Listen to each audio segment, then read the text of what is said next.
রাসূল সাল্লাল্লাহু আলাইহি ওয়াসাল্লামের চাচা মারা যাচ্ছেন। রাসূল সাল্লাল্লাহু আলাইহি ওয়াসাল্লাম কাছে গিয়ে বললেন, চাচা যান আপনি একটিবারের জন্য কালেমা পড়েন। আপনি যদি কালেমা পড়তে পারেন ওই হাসরের ময়দানে আমি আল্লাহ তাআলার কাছে সুপারিশ করব, আপনাকে আল্লাহ তাআলা জান্নাতে দিবে, আপনি কালেমা পড়েন। পাশে ছিল আবু জেহেল, উতবা, শাইবা, মুগীরা।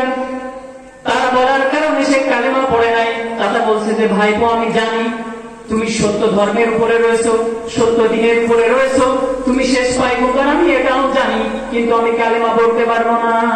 চাচা মারা গেল। চাচা মারা গেল।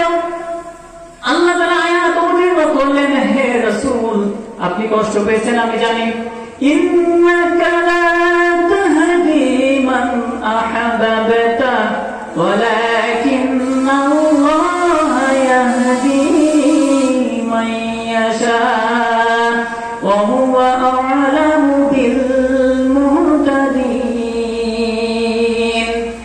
আল্লাহ তাআলা বলছেন, হে রাসূল আপনি যাকে ভালোবাসেন, আপনি যাকে মহব্বত করেন, আপনি চাইলেই তাকে হেদায়েত দিতে পারবেন না।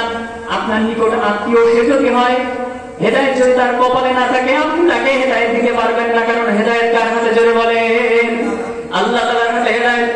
মন মানে না। রাসূল সাল্লাল্লাহু আলাইহি ওয়াসাল্লামের মাথার উপরে ছাতার মতো ছিল তার চাচা, মন মানে না। কবরের কাছে গিয়ে হাত উত্তোলন করছে।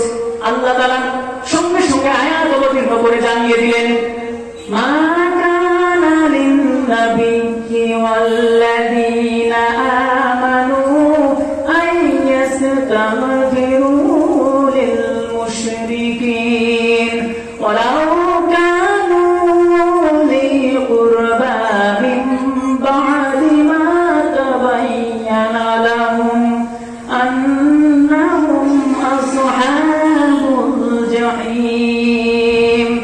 আল্লাহ তাআলা আয়াত অবতীর্ণ করলেন, হে রাসূল আমি জানি আপনার চাচা আপনাকে ভালোবাসতো, আপনিও আপনার চাচাকে অনেক ভালোবেসেছেন আমি জানি, কিন্তু সে তো কালেমা পড়ে নাই। নবীদের জন্য এবং ঈমানদারদের জন্য এটা শোভনীয় নয় যে তারা আমি আল্লাহ আমার কাছে দোয়া করবে, কাফেরদের জন্য এটা শোভনীয় নয়। আপনি হাত নামান, আপনার দোয়া কবুল হবে না। আজ আমাদের বাংলাদেশের ভিতরে হাজারো বেঈমান, হাজারো নাস্তিক মারা যায়, ইসলামের বিরোধিতা করেছে, আলেম ওলামাদেরকে ফাঁসির কাস্টে ঝুলিয়েছে, কারারুদ্ধ করেছে। এরা যখন মারা যায় আমরা সুন্দর করে জানাজা পড়িয়ে তাদেরকে জান্নাতের চৌরাস্তায় দিয়ে আসি। আমরা যতই দোয়া করি না কেন কোনো কাজ হবে না। যারা কোরআন হাদিসের বিপক্ষে গিয়ে মিছিল করেছে, মিটিং করেছে, আলেম ওলামাদেরকে কিভাবে কারারুদ্ধ করা যায় এই চেষ্টার সাধনা যারা করেছে, আল্লাহ তাআলা বলেন তোদের জন্য জাহান্নাম। ঈমানদারদেরকে যারা কষ্ট দিবে এদের জন্য কি ভাই? এদের জন্য জাহান্নাম।